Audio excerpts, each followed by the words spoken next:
Good evening everyone. Welcome to lecture 6 current electricity. हमारा इस वक्त फर्स्ट टॉपिक है टेम्परेचर डिपेंडेंस ऑफ रेजिस्टिविटी। तो हम डिस्कस करेंगे कि टेम्परेचर को इंक्रीज या डिक्रीज करने के साथ रेजिस्टिविटी पे क्या फर्क पड़ता है। हम रेजिस्टिविटी की चेंज चार टाइप्स के मटेरियल्स के लिए डिस्कस करेंगे। नंबर वन इज मेटल्स या फिर आप कह सकते हैं कंडक्टर्स।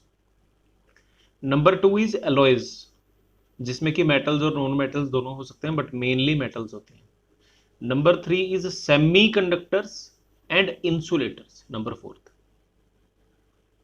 ठीक है, तो इन सबके साथ हम टेम्परेचर चेंज के साथ साथ रेजिस्टिविटी की चेंज को डिस्कस करेंगे। तो सबसे पहले हम आते हैं मेटल्स के ऊपर। देखो, हमें पता है करंट का जनरल एक्सप्रेशन है NEAVD, और ये है हमारा मेटल की वायर का क्रॉस सेक्शन। सपोज करो अपने पास एक बैटरी है, बैटरी के साथ वायर लगी है, उस वायर का एक छोटे से पार्ट का क्रॉस सेक्शन हमने मैग्नीफाई करके देखा, और इस वायर को मैग्नीफाई करके कुछ इस तरह देखा गया कि इसके अंदर तो बहुत सारे एटम्स हैं, ऐसे। ठीक है, अब मुझे एक बात बताओ, करंट कब पहुंचेगा? करंट ऑब्वियसली इलेक्ट्रॉन ने नेगेटिव से पॉजिटिव जाना है, तो इलेक्ट्रॉन ने एक तरह से यहां से यहां तक जाना है ना, तो करंट को पहुंचाना है, इसका मतलब इलेक्ट्रॉन को ऐसे ऐसे पहुंचाना। ठीक है, तो टेम्परेचर इंक्रीज करने से होगा क्या? सुनो ध्यान से। सपोज करो मैं टेम्परेचर इंक्रीज करता हूं। देखो, आपने प्लस 1 में पढ़ा होगा VRMS is equal to √3 RT/m। वैसे इसका यहां से कोई लेना देना नहीं है, बिकॉज ये RMS वेलोसिटी का फॉर्मूला था, ये गैस की RMS वेलोसिटी है। यहाँ पे R की वैल्यू यूनिवर्सल गैस कांस्टेंट है, M मोलर मास है, उसका यहाँ से दूर दूर तक कोई लेना देना नहीं है। बट मैं यहाँ पे डिस्कस ये करना चाहता हूँ कि टेम्परेचर इंक्रीज करने से वाइब्रेशंस इंक्रीज होती हैं, जिसकी वजह से वेलोसिटी पार्टिकल्स की इंक्रीज कर जाती है। ये ऐसा यूनिवर्सल ट्रूथ है जो हर मटेरियल के लिए लगता है, भले ही गैसेस, लिक्विड्स या सॉलिड्स कोई भी हो। इसका एक एक्सपेरिमेंट आप खुद करके देख सकते हैं। आप क्या करिए, गैस लीजिए, गैस के ऊपर बर्नर में कोई बीकर रखिए, उसमें पानी डाल दीजिए। जैसे ही बर्नर का पानी गर्म होगा और वो उसका टेम्परेचर काफी हाई हो जाएगा, आप देखेंगे नीचे बबल्स बनने शुरू हो जाते हैं और पानी के अंदर वाइब्रेशन शुरू हो जाती हैं। ये आप खुद करके देख सकते हैं कि जब हम पानी को गर्म करते हैं तो उस पानी के अंदर वाइब्रेशंस, मूवमेंट्स, बबल्स, ये सब कुछ शुरू हो जाते हैं। इससे ये पता चलता है कि जब पानी का टेम्परेचर इंक्रीज करा तो उसके पार्टिकल्स की वाइब्रेशंस शुरू हो गई। ये आपको याद रखना है। तो ये सिर्फ पानी के लिए या लिक्विड्स के लिए नहीं, ये हर चीज के लिए एप्लीकेबल है। तो ये आपको याद रखना है, जैसे ही हम किसी कंडक्टर या फिर मेटल्स का, ठीक है, टेम्परेचर इंक्रीज करेंगे, उससे क्या होगा, उनके जो एटम्स हैं, इंडिविजुअल एटम्स, उनकी स्पीड या फिर उनकी काइनेटिक एनर्जी इंक्रीज कर जाएगी। काइनेटिक एनर्जी इंक्रीज करने के साथ साथ उनकी वाइब्रेशंस भी इंक्रीज कर जाएंगे। सपोज करो ये एटम जो है ये खड़ा है, तो इलेक्ट्रॉन इसको क्रॉस कर सकता है, बट अगर ये एटम ऐसे ऐसे वाइब्रेट करने लग गया तो कोलिजन पक्का होगा। सिमिलरली आप सोचो, अगर ये एटम्स खड़े होते तो शायद इलेक्ट्रॉन के लिए जाना आसान होता, बट अगर ये एटम्स वाइब्रेट करेंगे तो कहीं ना कहीं से इलेक्ट्रॉन को स्ट्राइक कर ही जाएंगे। तो बेसिकली मैं कहना चाहता हूं कि टेम्परेचर इंक्रीज करने से मेटल्स की वाइब्रेशन बढ़ी, तो वाइब्रेशन बढ़ने से क्या होगा, नंबर ऑफ कोलिजन्स बढ़ जाएंगे, कोलिजन्स बहुत ज्यादा होंगे। अब नंबर ऑफ कोलिजन्स बढ़ने से क्या होगा, सुनो ध्यान से, टो एवरेज कम हो जाएगा। टो एवरेज क्यों कम होगा? रीजन सुनो। टो एवरेज का मतलब क्या था? टो एवरेज का मतलब था average time duration between two collisions. ठीक है, हम इसको दो एग्जांपल से समझते हैं। सपोज करो एक बार टेम्परेचर है 0 डिग्री, एक बार टेम्परेचर है 50 डिग्री। किसी पर्टिकुलर इलेक्ट्रॉन के 60 सेकेंड्स में 0 डिग्री पे मान लो कि 6 कोलिजन्स हुए। मान लो 50 डिग्री पे उसी टाइम इंटरवल में हमने क्या पढ़ा है? हमने पढ़ा है टेम्परेचर इंक्रीज करने से वाइब्रेशंस बढ़ जाएंगी, वाइब्रेशंस बढ़ जाएंगी तो नंबर ऑफ कोलिजन्स बढ़ जाएंगे। तो पहले 0 डिग्री पे अगर 6 कोलिजन हुए थे तो 50 डिग्री पे कोलिजन ज्यादा होंगे, है ना। टेम्परेचर इंक्रीज करने से कोलिजन बढ़ जाएंगे, ये तो हमने समझा है। अब मान लो 10 कोलिजन हो गए, मान लो, तो पहले 60 सेकंड में 6 कोलिजन थे, अब 60 सेकंड में 10 कोलिजन है। तो अगर मैं आपसे टाइम पीरियड पूछूं तो टो एवरेज का मतलब क्या था? टो एवरेज का मतलब था average time interval between two collisions. अब यहां पे 60 सेकंड में 6 कोलिजन हुए हैं तो टो की वैल्यू 10 आई, 10 सेकंड। यहां पे 60 सेकंड में 10 कोलिजन हुए हैं तो टो की वैल्यू 6 आई। तो फंडा समझो, जब नंबर ऑफ कोलिजन्स बढ़ जाते हैं तो टो एवरेज कम हो जाता है। समझो इस बात को। टेम्परेचर इंक्रीज किया, एटम्स वाइब्रेट करने शुरू हो गए, उनकी स्पीड बढ़ गई, वाइब्रेशन से कोलिजन्स और ज्यादा हो गए, कोलिजन्स ज्यादा होने से टो एवरेज कम हो जाता है, तो टो एवरेज कम हो गया। अब टो एवरेज कम होने से क्या होगा? टो एवरेज कम होने से क्या होगा कि ड्रिफ्ट वेलोसिटी का फॉर्मूला था EV/ml टो एवरेज। तो ड्रिफ्ट वेलोसिटी जो थी वो प्रोपोर्शनल टू टो एवरेज थी, तो ड्रिफ्ट वेलोसिटी कम हो जाती है। रिजर्विंग, अगर पहले इलेक्ट्रॉन सीधा सीधा सीधा सीधा जा सकता था तो अब रास्ते में कोलिजन आएंगे तो इलेक्ट्रॉन स्लो हो जाएगा। स्लो होने की वजह से करंट क्या है? NeAVD। जब ड्रिफ्ट वेलोसिटी कम हो जाएगी तो हमें पता है current is directly proportional to drift velocity. Drift velocity कम हुई तो करंट भी कम हो जाएगा। तो फंडा सुनो शुरू से। पहली बात, टेम्परेचर इंक्रीज करा तो एटम्स की वाइब्रेशंस बढ़ी, वाइब्रेशंस बढ़ी तो कोलिजन ज्यादा हुए, कोलिजन ज्यादा हुए तो हर दो कोलिजन के बीच में टाइम गैप कम हुआ, टाइम गैप अगर कम हुआ तो ड्रिफ्ट वेलोसिटी भी कम हुई, ड्रिफ्ट वेलोसिटी कम हुई तो करंट भी कम होगा। अच्छा, करंट तो होता है V/R, अगर करंट कम होगा तो रेजिस्टेंस बढ़ेगी, देयरफॉर रेजिस्टेंस इंक्रीज कर जाती है। इसको समझो। रेजिस्टेंस वर्ड से ही पता, रेजिस्टेंस, रेजिस्ट करना मतलब रोकना, मतलब आगे बढ़ने से रोकना, टू स्टॉप समवन। तो इससे देखो पूरे इसका लॉजिक क्या है, आपको ऑब्वियसली पूरा फ्लो चार्ट याद रखना है। इस फ्लो चार्ट को याद रखना वैसे तो बहुत आसान भी है, इसको याद रखने से क्या होगा, आप पूरा पैराग्राफ बना पाएंगे। सबसे पहले मैं आपको कोलिजन बता दूं। इसका कंक्लूजन ये है कि टेम्परेचर इंक्रीज करने से जो कंडक्टर्स होते हैं उनके अंदर रेजिस्टेंस बढ़ती है, ग्राफ ऑब्वियसली अपवर्ड जाएगा। अब ये फ्लो चार्ट आपको क्यों याद रखना है, सुनो। सपोज करो सीबीएसई में 2 मार्क या 3 मार्क क्वेश्चन आ जाता है कि मेटल्स के अंदर टेम्परेचर के इंक्रीज करने से रेजिस्टेंस पे क्या फर्क पड़ेगा और क्यों पड़ेगा, तो वो यहां पे अच्छे से मेंशन है। अगर आप फ्लो चार्ट याद रखेंगे तो आप पूरा पैराग्राफ लिख सकते हैं 3 मार्क में।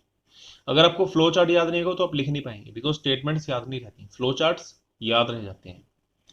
तो फंडा क्या है, टेम्परेचर इंक्रीज करने से रेजिस्टेंस इंक्रीज कर जाएगी। तो अगर मैं आपसे पूछूं कंडक्टर के केस में रेजिस्टेंस का ग्राफ कैसा है, कंडक्टर के केस में रेजिस्टेंस का ऐसा ग्राफ है जी।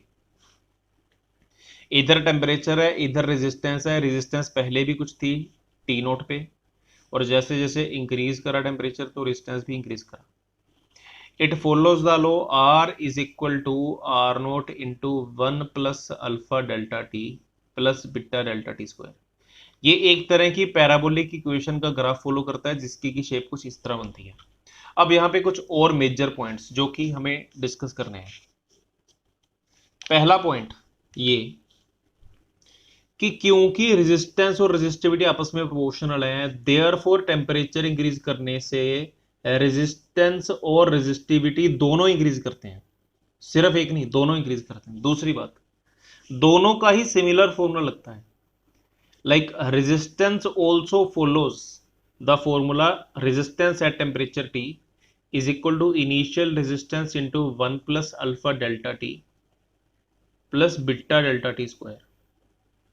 ठीक है, रेजिस्टिविटी का भी कुछ इसी तरह का फॉर्मूला होता है। अब एक पॉइंट ये है कि जो बीटा है और अल्फा है ये दोनों कांस्टेंट्स हैं। दूसरी बात, बीटा एक बहुत ज्यादा छोटा कांस्टेंट है और बहुत ज्यादा छोटा होने की वजह से हम इसको निगलेक्ट कर सकते हैं। निगलेक्ट कर देंगे तो हमारा फॉर्मूला बन जाता है resistance at temperature delta T is equal to initial resistance into 1 plus alpha delta T. अब देखो किसका क्या मतलब है, सुन लो ध्यान से। This is initial resistance this is final resistance at temperature delta T, या फिर कह सकते हैं T naught plus delta T. Initial resistance is at temperature T note. किसी टी नोट पे रेजिस्टेंस पता है, T naught plus delta T पे इतनी है, और डेल्टा टी क्या है, चेंज इन टेम्परेचर, और अल्फा क्या है, alpha is called temperature coefficient of resistance. ठीक है, अल्फा की यूनिट्स है पर डिग्री सेल्सियस या फिर पर केल्विन, हर चीज याद रखनी है। इसके यूनिट ओम है, इसके यूनिट ओम है, इसकी कोई यूनिट नहीं है, और इसकी यूनिट केल्विन या सेल्सियस है, और इसकी यूनिट है पर डिग्री सेल्सियस या फिर पर यूनिट केल्विन। तो final resistance is equal to initial resistance into 1 plus alpha delta T. ठीक है, ऐसे करना है। अच्छा, ये फॉर्मूला सिर्फ रेजिस्टेंस के लिए नहीं, ये रेजिस्टिविटी के लिए भी होता है। रेजिस्टिविटी के लिए भी कुछ इसी टाइप का फॉर्मूला बनता है, resistivity at T naught plus delta T is equal to resistivity at T naught into 1 plus alpha delta T. यहां पे भी मैं बीटा लिख सकता था, बट वो हम निगलेक्ट कर देते हैं because beta is very small in comparison to alpha. ठीक है, and the value, this is resistivity at temperature T naught plus delta T, that is final resistivity. This is initial resistivity at temperature T naught. This is change in temperature, while this is temperature coefficient of resistivity. यहां पे आप एक बात याद रखें कि ये वाला अल्फा रेजिस्टेंस वाला था टेम्परेचर कोएफिशिएंट ऑफ रेजिस्टेंस, ये था टेम्परेचर कोएफिशिएंट ऑफ रेजिस्टिविटी। दोनों की ही यूनिट पर डिग्री सेल्सियस या फिर पर केल्विन है, पर दोनों की वैल्यू सेम नहीं होती। इनकी जो भी वैल्यू होगी वो क्वेश्चन में दी होगी इन जनरल। ज्यादातर जो इस टॉपिक पे क्वेश्चंस आएंगे, न्यूमेरिकल्स आएंगे, वो एग्जैक्ट फॉर्मूला बेस्ड होंगे, फॉर्मूला पुटिंग आंसर होगा बस। तो हमें क्या पूछा होगा, या तो इस फॉर्मूले के बेसिस पे ये दे दी, ये दे दी, ये दे दी, ये पूछ लिया, या फिर ये दे दिया, ये दे दिया, ये दे दिया, और ये पूछ लिया। तो वैल्यू पुटिंग क्वेश्चंस है वो आप कर सकते हैं, दे विल बी इजी। बाकी जब हम डिस्कस करेंगे you will get to know. Okay, तो आई होप यहां तक आपको कोई भी डाउट नहीं होगा। ठीक है, तो यहां तक हमने क्या क्या पढ़ा है, मैं एक बार कंक्लूड करता हूं। हमने स्टार्ट किया था लेक्चर को टेम्परेचर डिपेंडेंस ऑफ रेजिस्टिविटी से। सबसे पहले हमने मेटल्स का केस डिस्कस किया। हमने कहा मेटल्स कंडक्टर है, मेटल्स में करंट ड्रिफ्ट वेलोसिटी के डायरेक्टली प्रोपोर्शनल है। टेम्परेचर इंक्रीज करने से वाइब्रेशन बढ़ी, टू एवरेज घटा, ड्रिफ्ट वेलोसिटी घटी और करंट घटा, देयरफॉर रेजिस्टेंस इंक्रीज करी। तो मेटल्स में रेजिस्टेंस इंक्रीज करती है, हेंस उसका ग्राफ इस टाइप का है। रेजिस्टेंस इंक्रीज कर ली और ग्राफ हमें समझ में आ गया, और हमें ये भी पता लग गया कि रेजिस्टिविटी भी इंक्रीज करती है। उसके बाद मैथमेटिकली अगर मैं फॉर्मूला बेस्ड सोचूं तो रेजिस्टेंस इस फॉर्मूले के ऊपर बेस्ड है। ठीक है, फॉर एग्जांपल ये एक सिंपल वैल्यू पुटिंग क्वेश्चन है। इसमें दिया है कि 0 डिग्री सेल्सियस पे रेजिस्टेंस इतनी है, अल्फा की वैल्यू दे दी, और 20 डिग्री सेल्सियस पे रेजिस्टेंस पूछी। तो हमारे पास फॉर्मूला है R is equal to R naught into 1 plus alpha delta T. Formula put करेंगे तो R at 20 degree Celsius is equal to 20 ohm into 1 plus 10 raise to the power -4 per degree Celsius into temperature कितना change हुआ, पहले zero था, बाद में 20 है, temperature 20 degree Celsius change हुआ। तो मल्टीप्लाई करेंगे, सेल्सियस सेल्सियस कटा, तो R एट 20 डिग्री सेल्सियस की वैल्यू होगी 20 into 1 plus 20 into 10 the power -4, and this becomes equal to 20 plus 400 upon 10 the power -4। Then R at 20 degree Celsius equal to 20 plus 0.04 is equal to 20.04 ohm. ठीक है, तो इस तरीके से हम लोगों ने रेजिस्टेंस निकाल ली। Let us discuss another question now. कहता 0 डिग्री सेल्सियस पे किसी बॉडी की रेजिस्टेंस 30 ओम है, 50 डिग्री सेल्सियस पे रेजिस्टेंस 31 ओम है, बताओ उसका अल्फा कितना है। खुद ट्राई करो, देखो इजी इजी क्वेश्चन है, आप खुद कर सकते हो। तो इसका सिंपल सा सोल्यूशन है R dash is equal to R naught into 1 plus alpha delta T. तो यहाँ पे हम लोग लिख सकते हैं फाइनल रेजिस्टेंस ये, इनिशियल रेजिस्टेंस ये, डेल्टा टी 50 और अल्फा निकालना है। तो इक्वेशन बन जाएगी 31 is equal to 30 into 1 plus alpha delta T. तो 31 is equal to 30 into 1 plus alpha into change in temperature आ गया 50, तो ये बन जाएगा 31 is equal to 30 into 1 plus 50 alpha. अब क्या करो, 30 को इधर ले जाओ, तो 31/30 is equal to 1 plus 50 alpha. 1 को उधर ले जाओ, 50 alpha is equal to 31/30 minus 1, कितना आ गया? 1/30 आ गया। 50 को इधर ले जाओ, अल्फा की वैल्यू 1/30 इंटू 1/50, 1/1500 आ गया। तो इसको अगर मैं सोल्व करूं तो ये अप्रोक्सीमेटली 6.66 इंटू 10⁻⁻⁴ पर डिग्री सेल्सियस की वैल्यू आ जाती है।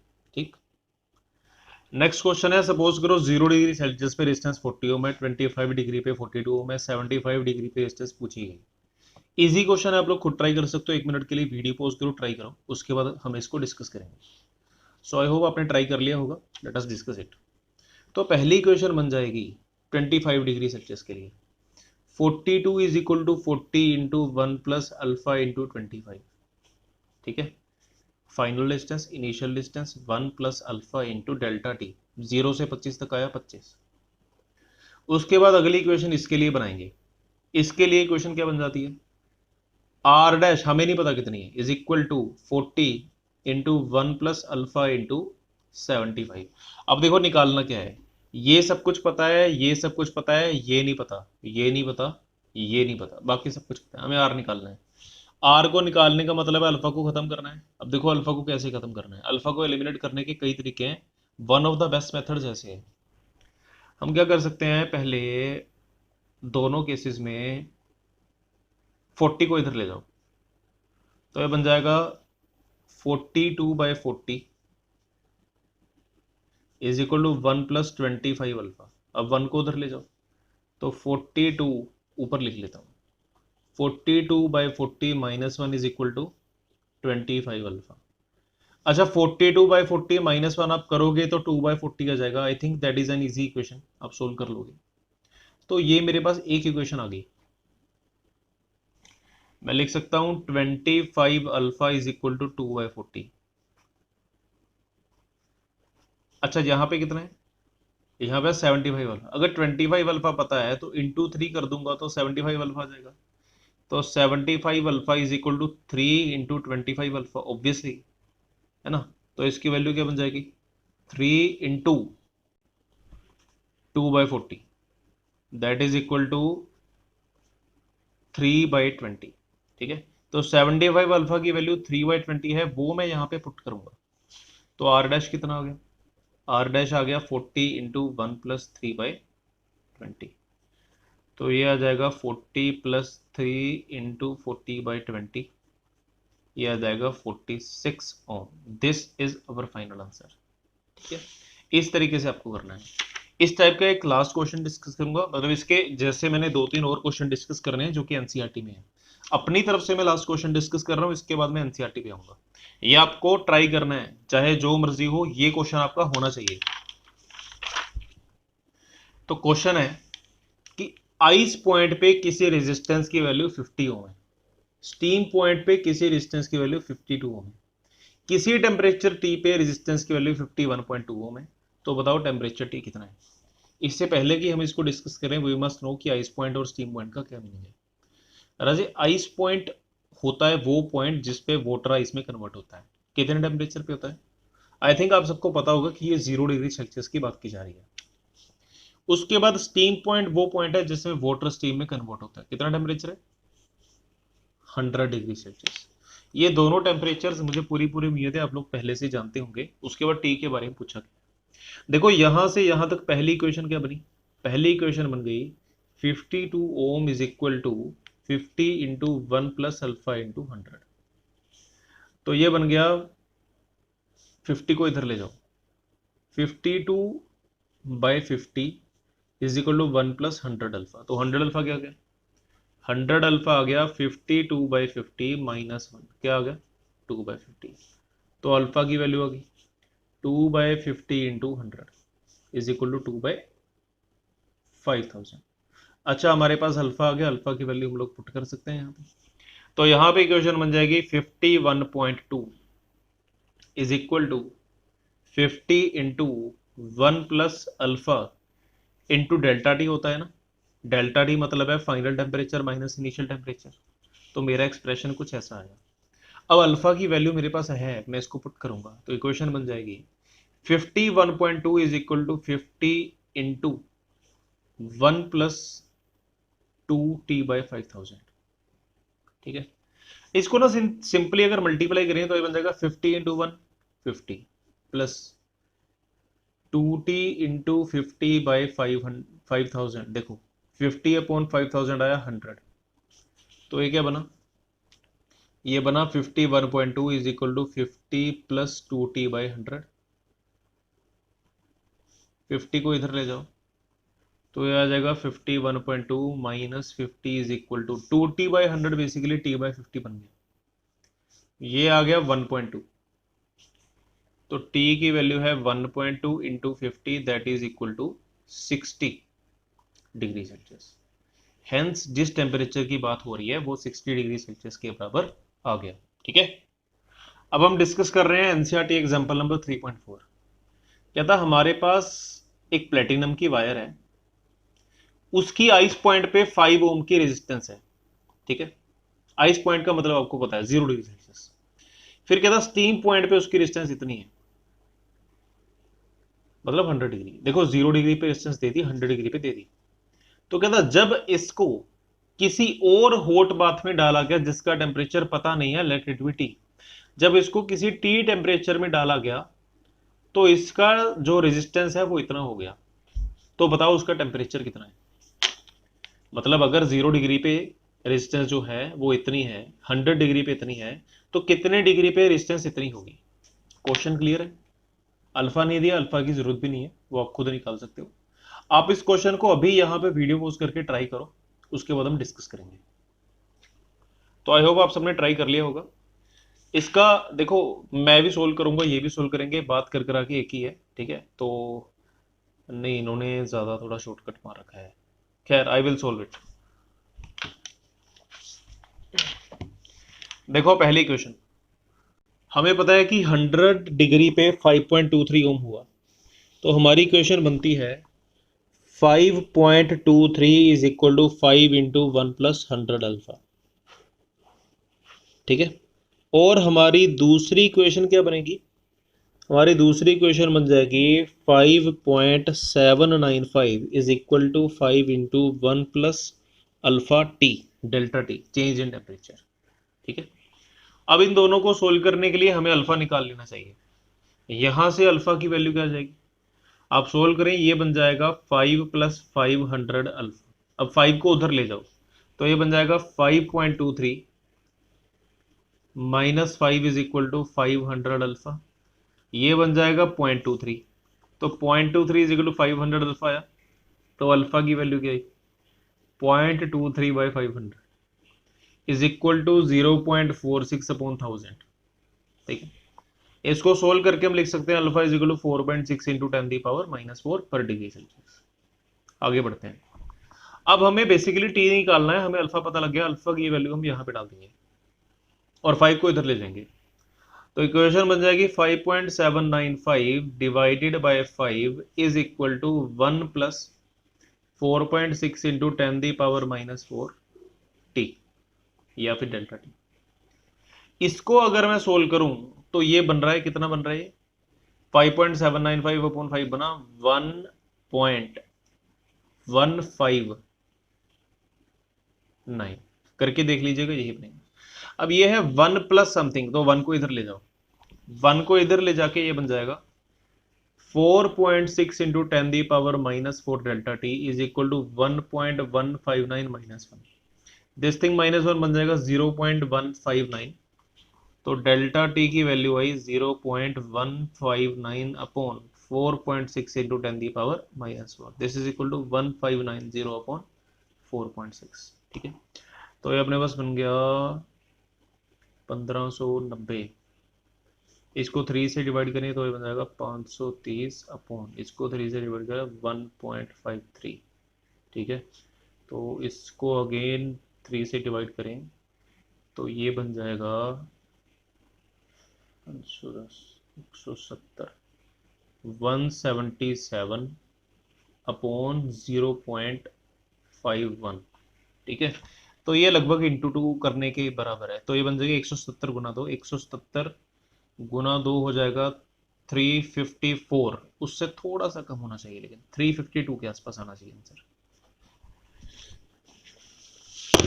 तो देखो मैंने अप्रोक्सीमेशन बहुत ज्यादा यूज की है, अप्रोक्सीमेशन यूज करने की वजह से मेरा आंसर 350 352 के आसपास है, जबकि इन्होंने आंसर इतना दिया है। हेंस मेथड यही है। बाकी अगर आप कैलसी पे करेंगे और थोड़ा ज्यादा टाइम लगाकर कैलकुलेशन करेंगे तो आपका आंसर भी एग्जैक्ट आ सकता है, ठीक है। अब आते हैं एग्जाम्पल 3.3 पे। देखो एग्जाम्पल 3.4 डिस्कस करने का मेरा रीजन यही था कि वो इजी थी, ये थोड़ी सी डिफिकल्ट है। तो अब इसको समझो ध्यान से, अगर कंसेप्ट अच्छे से याद है फिर आपके लिए कुछ भी डिफिकल्ट नहीं है, ठीक है। तो कहता है हमारे पास एक टोस्टर है, उसमें एक नाइक्रोम की वायर है जो कि हीट पैदा करने के लिए यूज होती है।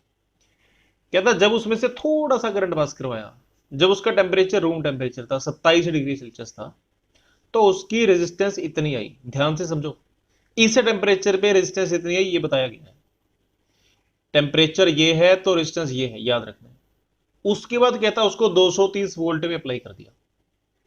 अब खुद सोचो, इसने कहा है छोटा सा करंट पास कराया, अब छोटे से करंट से तो हीट प्रोड्यूस होगी नहीं, ठीक है।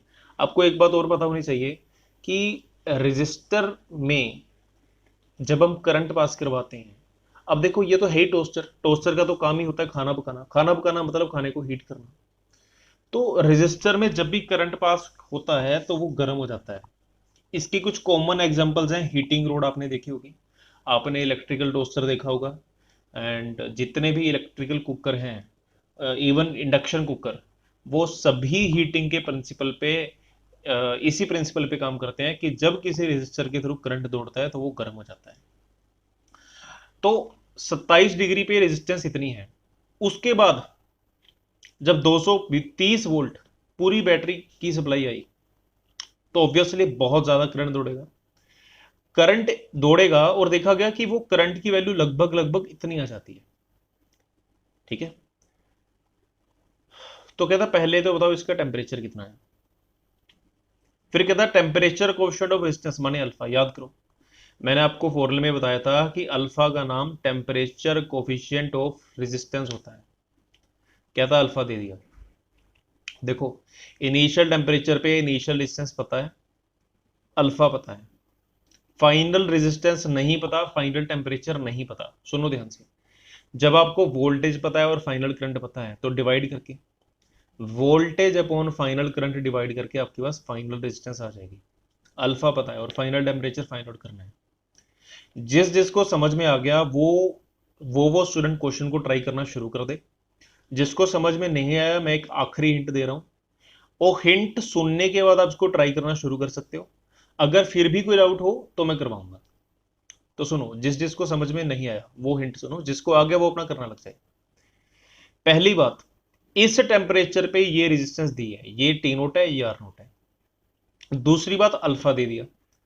तीसरी बात फाइनली वोल्टेज इतनी है और करंट इतना है, माने फाइनली रेजिस्टेंस वोल्टेज अपन करंट करके आ गई। तो आपको इनिशियल रेजिस्टेंस फाइनल रेजिस्टेंस पता लग जाएगी। इनिशियल टेम्परेचर पता है, फाइनल टेम्परेचर निकालना है, अल्फा पता है, फॉर्मूला पुट करके सिंगल लाइन में हो जाएगा, करना शुरू कर दो, ठीक है। मैं वेट कर रहा हूं। तो आई होप आप सबने कर लिया होगा वीडियो पोस्ट करके। अब मैं डिस्कस कर रहा हूं इसको।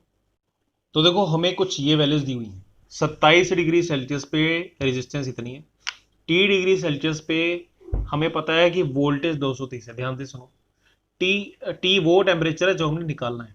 27 पे रेजिस्टेंस इतनी है, ये हमें गिवन है। अल्फा जो है वो इतना है, ये भी हमें गिवन है। किसी टेम्परेचर टी को हमने निकालना है जिसके ऊपर की करंट इतना हो चुका है और वोल्टेज इतनी हो चुकी है। तो रेजिस्टेंस जो आएगी वो वोल्टेज अपन करंट करके आएगी।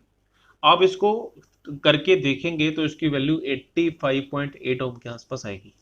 मैं टाइम नहीं वेस्ट करना चाहता तो मैंने इसको एज इट इज लिख दिया, ठीक है। तो ये रेजिस्टेंस मुझे पता है, ये रेजिस्टेंस मुझे पता है, अल्फा मुझे पता है। तो मेरी इक्वेशन क्या बनी, मेरी इक्वेशन बन जाएगी R final 85.8 ohm is equal to R initial 75.3 ohm into 1 + 1 0.7 into 10⁻⁻4 into delta T. यहाँ पे डेल्टा टी होता है, टी नहीं होता, तो वो बना t-27, क्योंकि फाइनल में से इनिशियल माइनस किया। ये अपनी फाइनल इक्वेशन है। यहाँ तक कोई डाउट है? आई होप नहीं होगा, ठीक है। उसके बाद अब इसको सोल्व करते हैं। देखो पहली बात, इसको हम डायरेक्टली मल्टीप्लाई कर लेंगे तो ये बन जाएगी 85.8। ओम ओम कैंसिल हो गया, is equal to 75.3 plus 1.7 into 75.3 into 10⁻⁻4 t-27। देखो ये एज इट इज, ये एज इट इज, और ये भी एज इट इज लिख लिया। अब इसको इधर ले जाओ, तो ये 85.8 माइनस 75.3 बेसिकली आ गया 10.5 is equal to 1.7 into 75.3 into 10⁻⁻4 t minus. These calculations are pretty easy, तो इसको ये सारा तामझाम इधर ले जाएंगे। तो t-27 के बन गया 10.5, ये 10⁻⁻4 इधर जाके 10⁻+4 हो गया, अपॉन 1.7 इंटू 75.3। देखो कैलकुलेशन कैसे करनी है, इसको अप्रोक्सीमेटली 75 मानो, इसको 5 से डिवाइड किया, कितना आया 15, इसको 5 से डिवाइड किया तो कितना आ गया 2.1। सोचो 21 गुना 5 105 होता है, तो 2.1 गुना 5 10.5 होगा, तो ये आ गया 2.5 से ये आ गया 15, इसको 3 से डिवाइड करो 0.7 आया, इसको 3 से डिवाइड करो 5 आया, तो 0.7 इंटू 10⁻⁴ बन गया 7000 अपॉन 5 इंटू 1.7। 5 से इसकी एक जीरो कटेड 2 आ गया, तो ये बन जाएगा t-27 इज इक्वल टू, अब 700 गुना 2 1400 आ गया, अपॉन 1.7। 1400 अपॉन 1.7 आ जाएगा लगभग 1000 बाहर 14/17, 1 माइनस 3/17, 3/17 आ जाएगा 1.4/17 होता है, अप्रोक्सीमेटली 1 माइनस 0.18 आ जाएगा। तो ये कर आके बन जाएगा 820 डिग्री सेल्सियस, ठीक है। तो ये आया 820 और ये 27 है, तो कर आके 27 को हम इधर ले जाएंगे तो t की वैल्यू आ जाएगी 27 plus 820 that is equal to 847 degree Celsius approximately, ठीक है।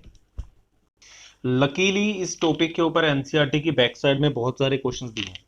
इस वक्त मैं एनसीईआरटी के पेज नंबर 127 पे हूँ। यहां पर मैं डिस्कस करना चाहता हूं क्वेश्चन नंबर 3.5, आप एक बार खुद भी रीड कर लीजिएगा। कहता रूम टेम्परेचर पे एक हीटिंग एलिमेंट की रेजिस्टेंस है 100 ओम। कहता बताओ कि इसका टेम्परेचर कितना होगा अगर रेजिस्टेंस 117 बन जाए। अल्फा आपको दे दिया, ये आपका होमवर्क है, ध्यान से सुनो। 27 डिग्री सेल्सियस पे T1 दे दिया, R1 दे दिया, T2 निकालना है, R2 दे दिया, अल्फा दे दिया। देखो क्या इक्वेशन आएगी, इक्वेशन बन जाएगी 117 is equal to 100 into 1 plus alpha into t-27। मैं यहां पे बोल के ही छोड़ रहा हूं क्योंकि इसके बहुत सारे क्वेश्चंस की प्रैक्टिस हम लोगों ने ऑलरेडी कर ली, तो आई होप आप लोग ये क्वेश्चन कर लेंगे, ठीक है। 3.6 पे आ रहा हूं, ये सारे क्वेश्चन आपके होमवर्क हैं बिकॉज ये सभी आप कर सकते हो। 3.6 कहता है किसी वायर में जिसकी लेंथ 15 मीटर है और एरिया इतना है, इसमें से करंट पास कराया गया और देखा गया कि इसकी रेजिस्टेंस है 5 ओम, तो कहता है रेजिस्टिविटी क्या है। आई होप ये आप कर सकते हो। एल दे दिया, ए दे दिया, आर दे दिया, रो निकालना है। तो उसके बाद 3.7 पे आओ, इसकी सिल्वर वायर की रेजिस्टेंस है इस टेम्परेचर पे इतनी है, फिर कहता इस टेम्परेचर पे इतनी है, तो कहता बताओ इसका टेम्परेचर कोएफिशिएंट कितना है। ये आप लोग खुद कर सकते हो। T1 T2 R1 R2 चारों चीज दे दी, अल्फा निकालना है, ये आपको होना चाहिए। अगला क्वेश्चन है, कहता है एक नाइक्रोम की वायर है, वो अगर इस वोल्ट से सप्लाई करिए तो उसका करंट इतना है। अब देखो वोल्टेज दे दी, करंट दे दिया, तो रेजिस्टेंस आ गई ना। अच्छा सॉरी, यहां पे थोड़ा ग्लिच है क्वेश्चन में, मैंने पूरा क्वेश्चन देखा नहीं था। इनिशियल करंट दिया है पहले, उसके बाद फाइनल करंट दिया है। इनिशियल करंट अलग है, फाइनल करंट अलग है, इसको डिस्कस करेंगे कि ऐसा क्यों है। तो कहता है what is the steady temperature of the heating element if the room temperature is 27 degree Celsius. Alpha हमें दे रखा है। अब देखो मैं पहले क्वेश्चन डिस्कस करता हूं। राजे क्वेश्चन में ये कहा है कि हमारे पास एक वायर है जिसकी की वोल्टेज 230 वोल्ट फिक्स है। तो आपको पता है हम जब भी कुछ यूज करते हैं, फॉर एग्जांपल आपने एक हीटर यूज किया या टोस्टर यूज किया, वो स्टार्टिंग में तो कूल होता है, ठंडा होता है, रूम के टेम्परेचर पे होता है। आप जिस रूम में बैठे होंगे, जिस रूम में आप लोग इस वक्त होंगे, आपके आसपास की चीजों का भी टेम्परेचर उतना ही होगा जितना कि उस रूम का टेम्परेचर है। इनिशियली हर चीज रूम टेम्परेचर पे होती है, तो इनिशियली उस हीटिंग एलिमेंट की रेजिस्टेंस कम है। क्यों कम है? क्योंकि लोअर टेम्परेचर पे रेजिस्टेंस कम होती है और हाईयर टेम्परेचर पे रेजिस्टेंस हाईयर होती है।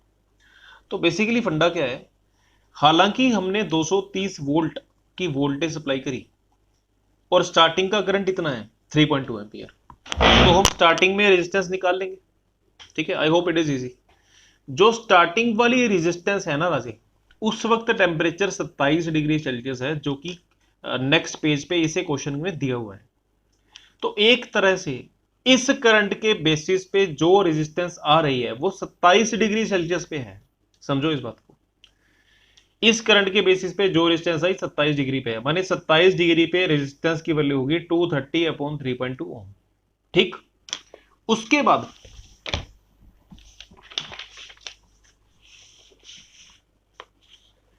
ये रेजिस्टेंस है फाइनल टेम्परेचर टी पे। तो टेम्परेचर टी पे रेजिस्टेंस आ जाएगी 230 volt upon 2.8 ampere, final resistance आ गई। फाइनल टेम्परेचर हमें पता नहीं है, उसको टी लेट कर लो, तो कहता अल्फा बता दिया। अब देखो R1 पता है, R2 पता है, T1 पता है, अल्फा पता है, T2 निकालना है। करो ये क्वेश्चन भी आपसे होना चाहिए।